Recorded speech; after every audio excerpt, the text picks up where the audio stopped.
Hello students, welcome back. आज हम लोग सबसे इजी टॉपिक डिस्कस करने जा रहे हैं। लिक्विड की प्रॉपर्टीज हम लोगों ने स्टार्ट की थी और वेपर प्रेशर क्या होता है ये मैंने आपको एक्सप्लेन किया था और कौन कौन से फैक्टर्स हैं जो कि वेपर प्रेशर को अफेक्ट करते हैं ये भी हम लोगों ने डिस्कस कर लिया था। आज हम लोग स्टडी करने वाले हैं सरफेस टेंशन। सरफेस टेंशन क्या होती है और कौन कौन से फैक्टर्स हैं जो कि सरफेस टेंशन को अफेक्ट करते हैं।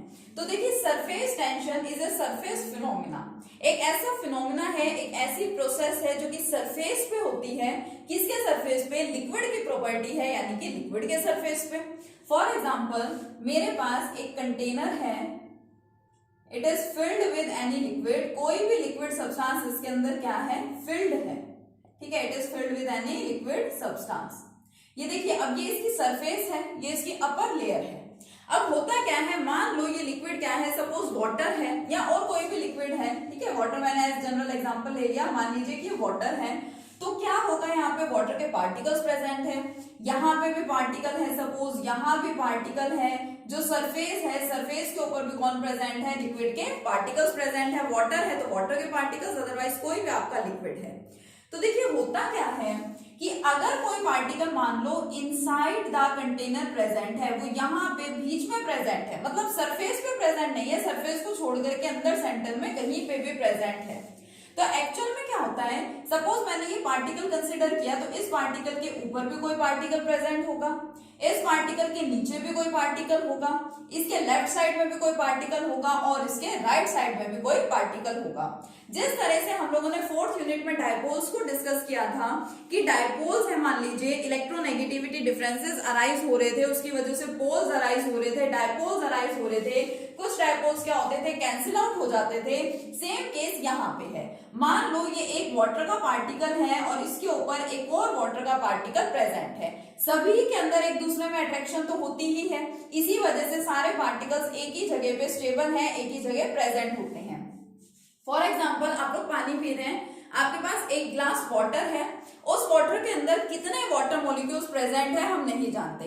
हमें नहीं पता उस एक ग्लास पानी के अंदर कितने वाटर के मोल्स, कितने वाटर के मॉलिक्यूल्स प्रेजेंट हैं, कितने भी हो सकते हैं। बट मेन पॉइंट ये है कि उन सभी पार्टिकल्स के अंदर आपस में अट्रैक्शन होती है, फोर्स ऑफ अट्रैक्शन प्रेजेंट होती है, जिसकी वजह से वो सारे पार्टिकल्स एक साथ आपके एक ग्लास के अंदर ही क्या होते हैं? प्रेजेंट रहते हैं। यानी कि पार्टिकल्स के बीच में फोर्स ऑफ अट्रैक्शन है। अब सिंपल सी बात है कि अगर ये वाटर का पार्टिकल है तो इसके ऊपर जो पार्टिकल प्रेजेंट होगा वो क्या करेगा? वो इसको अपनी तरफ अट्रैक्ट करने की कोशिश करेगा। दोनों के बीच में अट्रैक्शन तो है ही, तो वो क्या कर रहा है? वो इसको ऊपर जो पार्टिकल प्रेजेंट है वो इसको ऊपर की तरफ खींचने की कोशिश करेगा।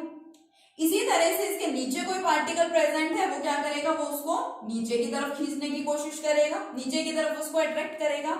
अब क्योंकि ये सारे पार्टिकल्स किसके हैं? वाटर के ही तो हैं। सेम एक ही लिक्विड की हम लोग बात कर रहे हैं। इस वाटर पार्टिकल को ऊपर भी कोई वाटर का ही पार्टिकल खींच रहा है अपनी तरफ, नीचे भी कोई वाटर का ही पार्टिकल अपनी तरफ इसको खींच रहा है, तो दोनों इक्वल फोर्स लगाएंगे इस पार्टिकल को अपनी तरफ खींचने के लिए, अपनी तरफ अट्रैक्ट करने के लिए। तो ओवरऑल इसके ऊपर कोई भी इफेक्ट नहीं पड़ता और इन दोनों का इफेक्ट कैंसिल आउट हो जाता है। जितने फोर्स से पार्टिकल इस पार्टिकल को ऊपर खींच रहा है, उतने ही फोर्स से कोई दूसरा पार्टिकल इस पार्टिकल को नीचे की तरफ खींच रहा है, तो इस पार्टिकल पे कुछ असर नहीं होता है एंड ये दोनों फोर्सेस क्या हो जाते हैं? कैंसिल आउट हो जाते हैं। जस्ट लाइक डायपोल्स, जिस तरह से आपके डायपोल्स कैंसिल आउट होते थे, इसी तरह से पार्टिकल जो लेफ्ट में प्रेजेंट है वो इसको लेफ्ट में खींचना चाहेगा, जो राइट में है वो इसको राइट में खींचना चाहेगा, लेकिन फिर दोबारा से इस पार्टिकल पे कोई इफेक्ट नहीं पड़ता और ये जो फोर्स है वो क्या हो जाता है? कैंसिल आउट हो जाता है।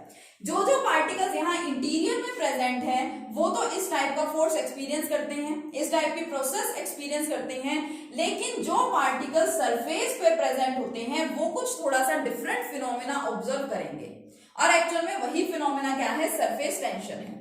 देखिए क्या होगा, मान लो मैंने ये पार्टिकल कंसीडर किया है सरफेस के ऊपर, इसके लेफ्ट साइड में जो पार्टिकल है वो इसको लेफ्ट में अट्रैक्ट कर रहा है, अपनी तरफ खींच रहा है, राइट में जो पार्टिकल है वो इसको राइट में अपनी तरफ अट्रैक्ट कर रहा है, तो नेट इफेक्ट क्या रहेगा? इस पे कुछ नहीं होगा और ये दोनों फोर्सेस क्या हो जाएंगे? कैंसिल आउट हो जाएंगे।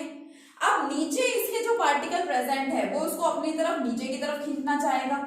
अगर इसके ऊपर भी पार्टिकल होता तो वो उसको ऊपर की तरफ खींचता एंड नेट इफेक्ट क्या होता है, इसके ऊपर जीरो होता और दोनों फोर्सेस कैंसिल आउट हो जाते, लेकिन यहाँ ऐसा नहीं है। ये पार्टिकल ऑलरेडी सरफेस पे है और इसके ऊपर और कोई पार्टिकल प्रेजेंट नहीं है। अब सोचिए इस पार्टिकल की कंडीशन क्या है। ये पार्टिकल यहाँ सरफेस पे बैठा हुआ है और दूसरा पार्टिकल इसको अपनी तरफ नीचे की तरफ खींचना चाह रहा है, तो उस वजह से ये वाला जो पार्टिकल है ये थोड़ा सा स्ट्रेन, थोड़ा सा स्ट्रेस ऑब्जर्व करता है, जिसको बोलते हैं कि ये पार्टिकल क्या हो गया, थोड़ी सी टेंशन ऑब्जर्व कर रहा है, टेंशन में आ गया। This phenomena is known as the surface tension.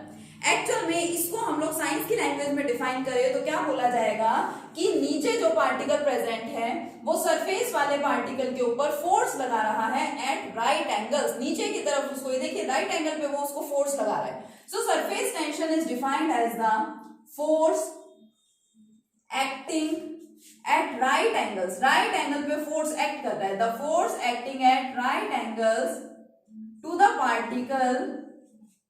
To the particle present at the surface, present at the surface. जो पार्टिकल सरफेस पे प्रेजेंट है उसके राइट एंगल की डायरेक्शन में यहाँ पे उस पे एक फोर्स लग रहा है, this force is known as the surface tension. इसी फोर्स को हम लोग क्या बोल रहे हैं, सरफेस टेंशन बोल रहे हैं।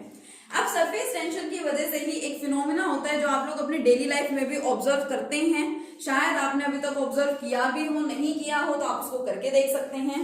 जो फिनोमेना मैं आपको बताने जा रही हूँ, ये जो आपके बड़े कंटेनर्स होते हैं, बड़ी चीजें ले रहे हैं, मान लीजिए बकेट में आप वाटर ले रहे हैं या और कोई बड़े कंटेनर ले रहे हैं, उसके अंदर भी ऑब्जर्व किया जा सकता है लेकिन कम ऑब्जर्व होता है। लेकिन जो छोटे कंटेनर्स हैं आपके पास, उसके अंदर इस फिनोमेना को बहुत इजीली आप लोग ऑब्जर्व कर पाते हैं। लाइक हम लोग जैसे एक्सपेरिमेंट्स करते हैं लैब में, तो हमारी जो टेस्ट ट्यूब्स हैं, टेस्ट ट्यूब में आप इसको काफी इजीली एक्सप्रेस कर पाएंगे, काफी इजीली ऑब्जर्व कर पाएंगे। जो कैपिलरी ट्यूब्स होती हैं, बिल्कुल पतली पतली सी ट्यूब्स होती हैं, उसमें भी आप लोग इस फिनोमेना को ऑब्जर्व कर पाते हैं।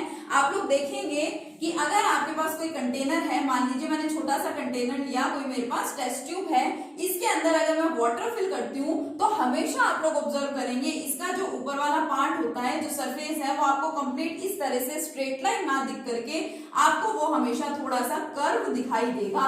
इस तरह से थोड़ी सी आपको वहां पे कर्व लाइन हमेशा दिखाई देगी। सरफेस आपको कभी भी कंप्लीट हॉरिजॉन्टल ऑब्जर्व नहीं होगा। इसका रीजन वही है सरफेस टेंशन, क्योंकि जो पार्टिकल नीचे प्रेजेंट है वो इस पार्टिकल को अपनी तरफ खींच रहे हैं और हर एक सरफेस के पार्टिकल के ऊपर यही वाला फिनोमिना हो रहा है। इस वजह से जो आपको अपर लेयर है, जो आपका जो सरफेस है, वो आपको डायरेक्ट स्ट्रेट हॉरिजॉन्टल लाइन ना दिख करके कैसा दिखाई देगा, थोड़ा सा कर्व्ड दिखाई देगा।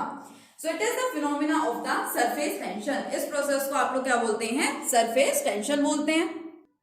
ठीक है, क्या हुआ यहाँ पे कि जितना ज्यादा टेम्परेचर है सरफेस टेंशन उतनी ही कम होगी। मींस दोनों क्या है, इनवर्सली प्रोपोर्शनल हो गए एक दूसरे के, कि surface tension is directly proportional to the intermolecular forces of attraction and surface tension is inversely proportional to the temperature.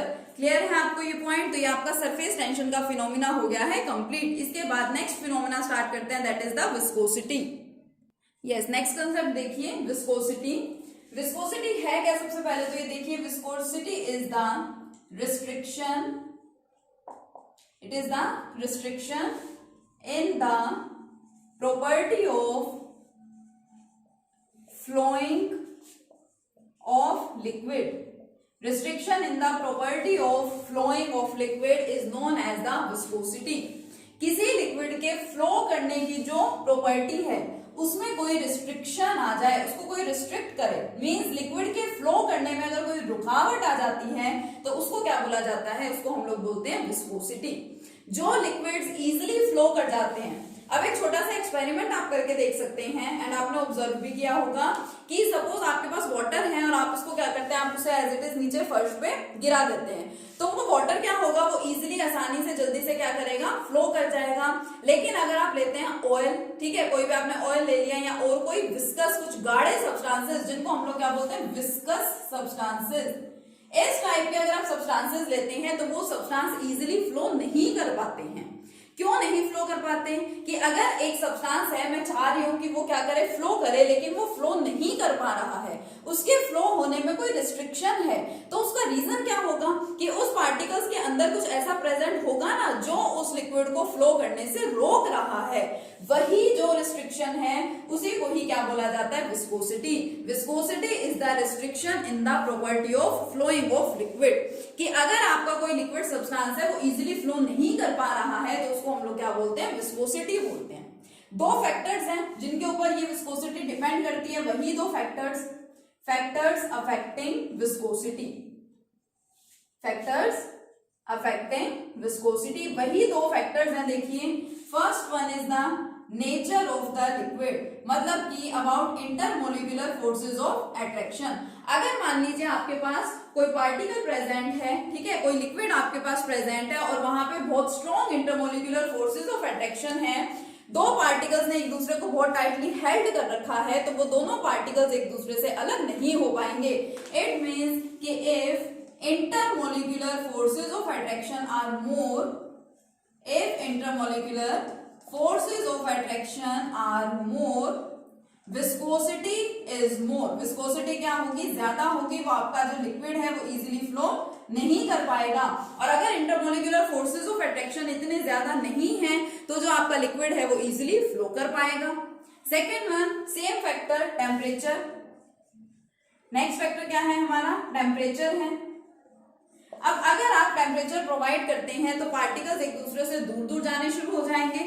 Particles एक दूसरे से दूर होंगे तो अल्टीमेटली क्या हुआ, उनके बीच में जो फोर्स ऑफ अट्रैक्शन है वो भी वीक हो जाएगा। फोर्स ऑफ अट्रैक्शन जो कि बहुत ज्यादा स्ट्रॉन्ग था और आपके लिक्विड को फ्लो नहीं होने दे रहा था, आप टेम्परेचर प्रोवाइड करने की वजह से वो फोर्स ऑफ अट्रैक्शन वीक हो गया है, तो आपका लिक्विड इजिली क्या करेगा, फ्लो कर पाएगा।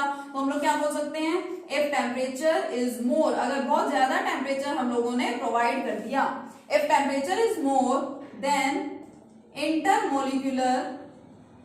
intermolecular forces of attraction becomes weak।